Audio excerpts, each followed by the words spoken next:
محمد معدن الجود والکرم وعلی آلہ وصحبہ وبارک وسلم۔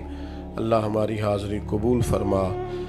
میرے بھائی نے اور ان کے بیٹوں نے جو اتنی خوبصورت محفل کی اور اتنی بڑی تعداد میں مسلمان شامل ہوئے، سب کو بہترین جزا عطا فرما۔ اللہ تعالیٰ سب کے رزق میں، مال میں، جان میں، عزت میں، آبرو میں، دین کے ذوق شوق میں برکتیں پیدا فرما۔ اللہ بیماروں کو شفا عطا فرما، مقروضوں کو قرض کے بوجھ سے رہائی نصیب فرما، جو تنگ دست ہیں ان کے رزق میں وسعت فرما۔ اللہ جو مقروض ہیں ان کو قرض سے رہائی نصیب فرما۔ اللہ جو بے اولاد ہیں انہیں صاحب اولاد فرما۔ اولاد والوں کی اولاد کو فرما بردار بنا۔ اللہ کریم ہم سب کی دلی جائز مرادیں پوری فرما۔ ہمارے ان بھائیوں کے گھر میں بھی رحمت کا نزول فرما۔ اللہ تعالیٰ امت کی خیر فرما، عالم اسلام کی خیر فرما، بالخصوص فلسطین کے مجبور مسلمانوں کی مدد فرما۔